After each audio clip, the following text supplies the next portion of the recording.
दोस्तों, क्या हुआ जब अयोध्या में प्रकट हुए साक्षात अंगद, सुग्रीव और बाली, ये तीनों दुनिया के सबसे शक्तिशाली लोग थे।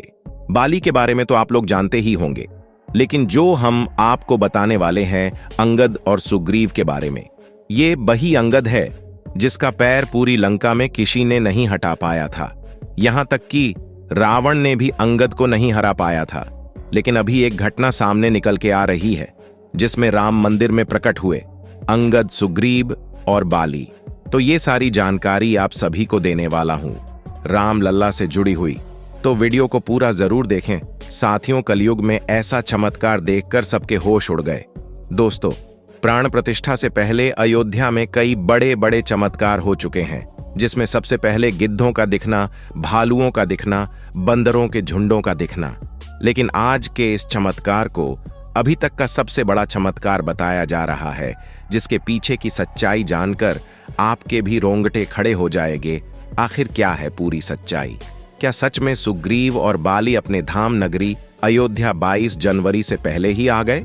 मित्रों, राम जी से मिलने पहुंचे उनके दोनों प्रिय भक्त सुग्रीव और बाली। क्या सुग्रीव और बाली सच में आज भी जीवित है? ऐसे कई रहस्य से आज पर्दा उठेगा। इसी के साथ बताया जा रहा है कि भारत के सबसे बड़े 4 शंकराचार्य मंदिर उद्घाटन में शामिल होने के लिए राजी नहीं हो रहे हैं।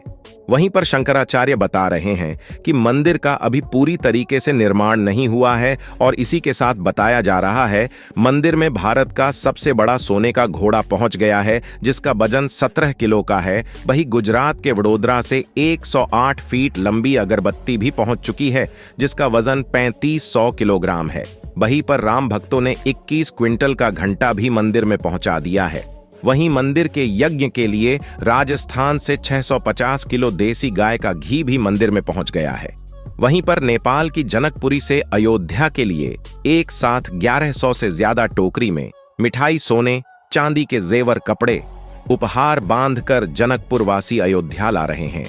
वहीं आपने देखा होगा राम भक्त अपने प्रभु श्री राम के लिए कोई सोने का तीर कमान भेज रहा है, तो कोई खड़ाऊ, तो कोई वस्त्र भेज रहा है। आज की इसी वीडियो में शुरुआत करने से पहले अगर आप एक सच्चे सनातनी हिंदू हैं और राम मंदिर बनने से बेहद खुश हैं, तो इस वीडियो को लाइक करें और कमेंट बॉक्स में जय श्री राम जरूर लिखें। अयोध्या में राम मंदिर की प्राण प्रतिष्ठा की तैयारी जोर शोर से चल रही है। पूरी अयोध्या को दुल्हन की तरह सजा दिया गया है। 22 जनवरी 2024 को राम लल्ला को गर्भगृह में स्थापित किया जाएगा। हर राम भक्त को इस दिन का लंबे समय से इंतजार था। अयोध्या में 22 जनवरी से लेकर 25 मार्च तक कई खास कार्यक्रमों का आयोजन किया जाएगा। इस बीच मंदिर के गर्भगृह के निर्माण का काम लगातार 24 घंटे चल रहा है। 22 जनवरी को राम मंदिर में राम लल्ला की प्राण प्रतिष्ठा होने वाली है। किसी भी मंदिर में की जाने वाली भगवान की मूर्ति की प्राण प्रतिष्ठा का बहुत महत्व होता है। मूर्ति की प्राण प्रतिष्ठा के बिना भगवान का पूजन हमारे यहाँ अधूरा माना जाता है। आगे वीडियो में बताते हैं कि प्राण प्रतिष्ठा क्या होती है और जानेंगे सुग्रीव और बाली कैसे राम मंदिर में प्रकट हुए। रामायण में श्री राम, लक्ष्मण व माता सीता के अलावा हनुमान जी जैसे कई वीर योद्धाओं का वर्णन मिलता है। रामायण में वानर राज बाली और सुग्रीव का भी जिक्र मिलता है, जो दोनों भाई थे। बाली और सुग्रीव दोनों भाइयों के बीच खूब स्नेह व असीम प्रेम था, परंतु एक गलतफहमी के कारण दोनों के बीच दुश्मनी हो गई, जिस कारण सुग्रीव एक पर्वत पर रहने लगे थे। लेकिन बलशाली होने के बावजूद बाली उस पर्वत पर जाने से डरता था। पौराणिक कथा के अनुसार बाली बेहद ही शक्तिशाली व पराक्रमी वानर योद्धा था। एक समय दुंदुभी नाम का असुर बाली से युद्ध करने के लिए पहुंच गया। दोनों के बीच मल्लयुद्ध शुरू हुआ और बाली ने दुंदुभी का वध कर दिया। इसके बाद बाली ने उसके शरीर को कई किलोमीटर दूर फेंक दिया, जिस कारण उसके शरीर के रक्त की कुछ बूंदें मतंग ऋषि के आश्रम में गिर गईं। इससे मतंग ऋषि बहुत क्रोधित हुए। रामायण में वानर राज बाली और सुग्रीव की कथा का वर्णन विस्तार से बताया गया है। साथ ही तुलसीदास द्वारा रचित रामचरितमानस में वानर बंधुओं का उल्लेख है। सनातन धार्मिक ग्रंथ रामायण में निहित है कि वानर राजा सुग्रीव ने वनवास के दौरान सीता हरण के बाद लंका नरेश रावण संग युद्ध में मर्यादा पुरुषोत्तम भगवान श्री राम की सहायता की थी। इस युद्ध में वानर सेना की मदद से भगवान श्री राम ने रावण और उनकी सेना को परास्त किया था। जब सीता हरण के बाद भगवान श्री राम और लक्ष्मण वन में माता सीता की तलाश कर रहे थे, उस वक्त उनकी मुलाकात परम भक्त हनुमान और वानर राजा सुग्रीव से हुई थी। सुग्रीव भी अपने भाई बाली के डर से छुपे रहते थे। वानर राज बाली को तपस्या भंग करने की वजह से मथंग अरार्षि का श्राप मिला था कि अगर वह ऋष्यमूक पर्वत के समीप या पर्वत क्षेत्र में प्रवेश करेगा तो उसकी मृत्यु हो जाएगी। इसके लिए बाली ऋष्यमूक पर्वत पर नहीं जाता था। यह जान सुग्रीव पर्वत जा छिपा था। भगवान राम से मिलने पर वानर राजा सुग्रीव ने अपनी आप बीती सुनाई। ये सुन भगवान ने सहायता करने और बाली का वध करने का वादा किया। आइए बाली और सुग्रीव के युद्ध के कारण की कथा जानते हैं। किंवदंती है कि एक बार की बात है जब दुंदुभि नामक दैत्य ने वानर राजा बाली को युद्ध के लिए ललकारा था। वानर राजा बाली किसी भी ललकार को ठुकराता नहीं था और युद्ध मैदान पर चला आता था। बाली के पराक्रम के आगे दुंदुभि टिक नहीं सका और महज कुछ पल में बाली ने दुंदुभि को परास्त कर उसका वध कर दिया। इसके बाद दुंदुभि के शव को हवा में घुमाकर फेंक दिया। इससे दुंदुभि का शव कई टुकड़ों में बंट गया। इस दौरान दुंदुभि के शरीर से रक्त प्रवाहित होकर मथंग आर्षि के आश्रम पर जा गिरती है। इससे क्रोधित होकर मथंग आर्षि को श्राप दे देता है कि वह आश्रम के पास आएगा तो उसकी मौत हो जाएगी। कालांतर में दुंदुभि का भाई मायावी वानर राजबाली को युद्ध के लिए ललकारता है। वानर राजबाली पुनः युद्ध के लिए आता है।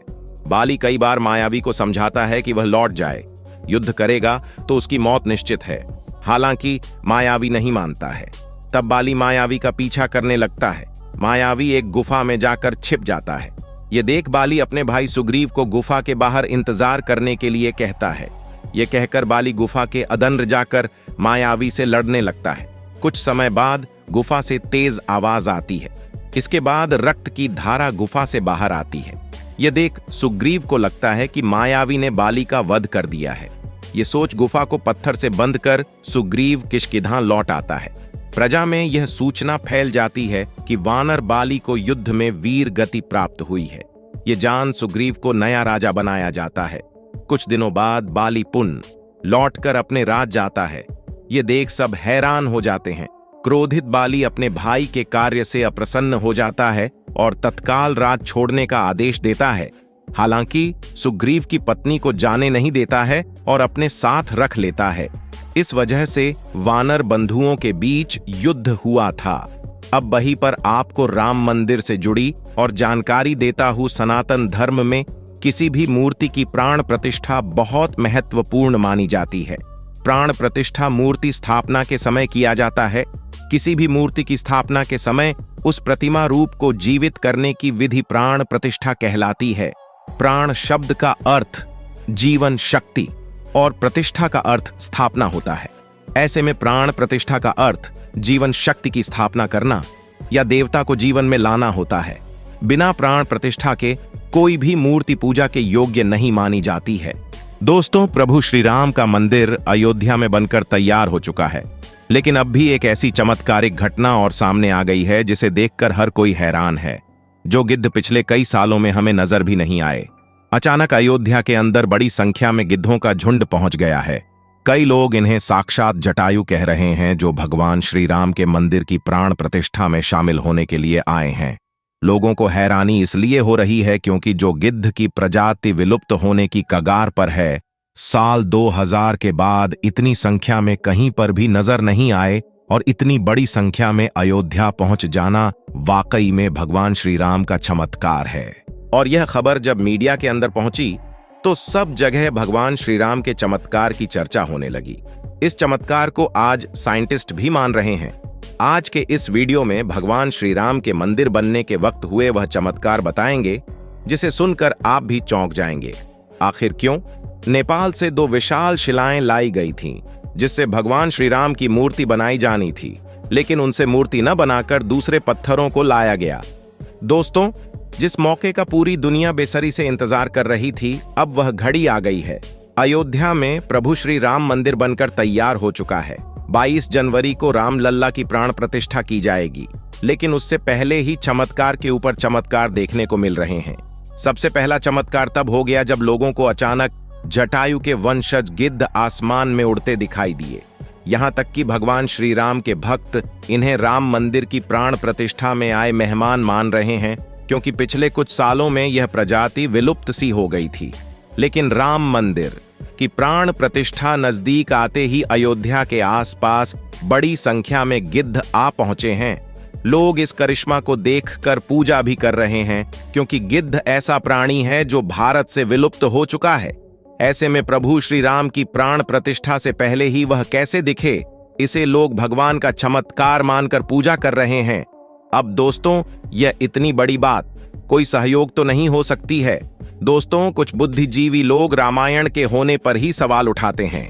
उन लोगों का मानना है कि रामायण असल में एक कहानी थी, मगर दोस्तों, आज भी रामायण से जुड़े हुए कई सारे ऐसे सबूत मौजूद हैं जो हर किसी को मानने के लिए मजबूर कर रहे हैं। भगवान राम ने जो पुल बनाया था लंका जाने के लिए, वह आज भी मौजूद है। उसे वैज्ञानिकों ने भी माना है। वैज्ञानिकों ने उसे देखकर कह दिया कि यह कोई प्राकृतिक नहीं है, बल्कि यह इंसानों द्वारा बनाया गया पुल है। और जिस जगह पर वह पुल बनाया गया था, वह आज भी उसी जगह पर मौजूद है।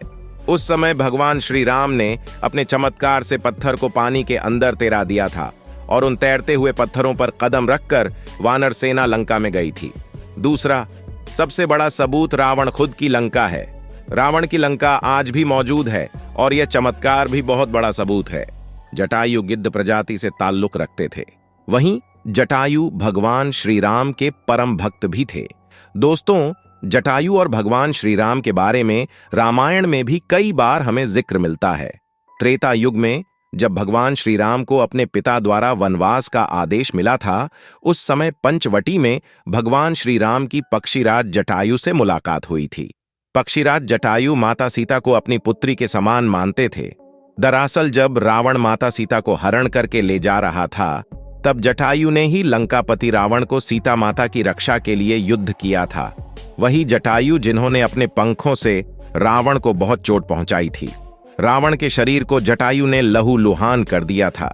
इस संघर्ष में जटायु ने अपने प्राणों का बलिदान दे दिया था। वही छत्तीसगढ़ के दंडकारण्य में गिद्धराज जटायु का मंदिर है। यह वह स्थान है जब रावण माता सीता का अपहरण कर पुष्पक विमान से लंका जा रहा था। उस समय सबसे पहले जटायु ने ही रावण को रोका था। राम की राह में जटायु पहले शहीद हुए थे।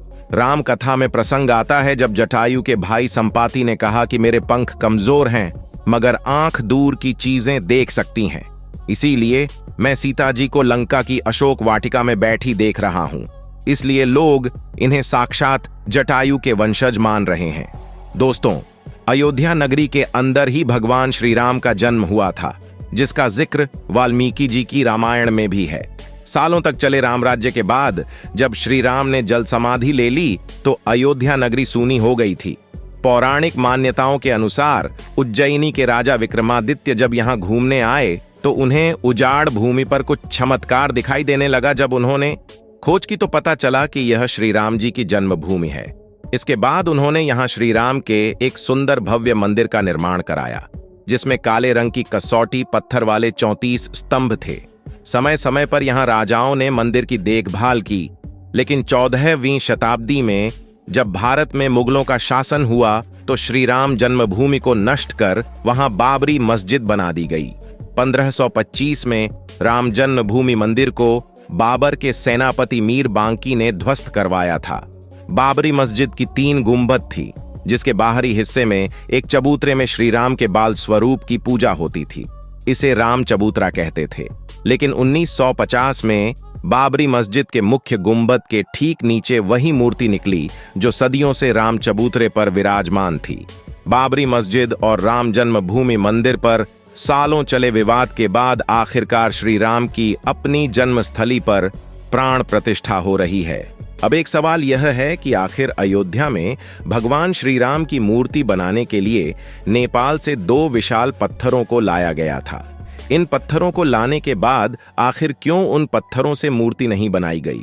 ऐसी क्या वजह थी कि नेपाल के उन 2 पत्थरों की जगह दूसरे पत्थरों का इस्तेमाल किया गया? दरअसल राम मंदिर के निर्माण का काम पूरा होने के बाद फरवरी में नेपाल के काली गंडकी तट से 2 शिलाएं अयोध्या लाई गई थीं।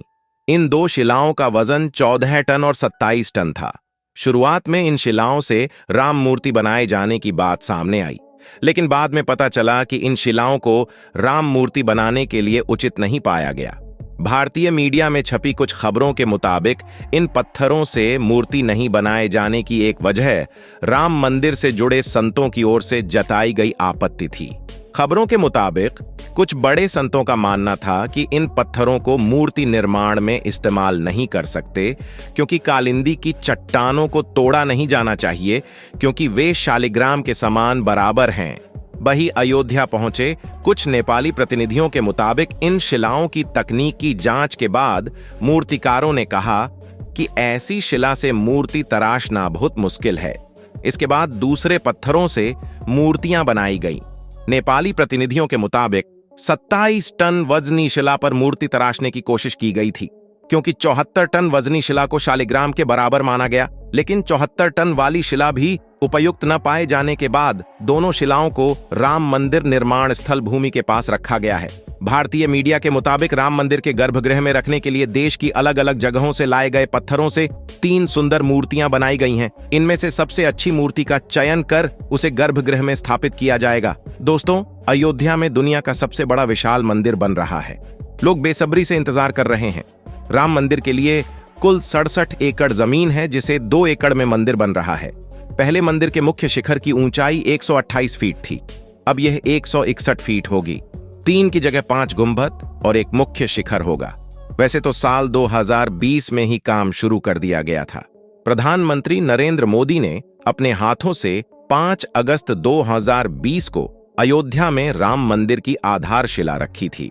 साल 1994 में बाबरी मस्जिद को गिरा दिया गया था, जिसके बाद हिंदू पक्ष और मुस्लिम पक्ष के बीच इलाहाबाद हाई कोर्ट से लेकर सुप्रीम कोर्ट तक बहुत लंबी कानूनी लड़ाई चली थी, जिसके बाद नवंबर 2019 में ऐतिहासिक फैसला सुनाया और आदेश दिया कि अयोध्या में विवादित जमीन पर मंदिर बनाया जाए।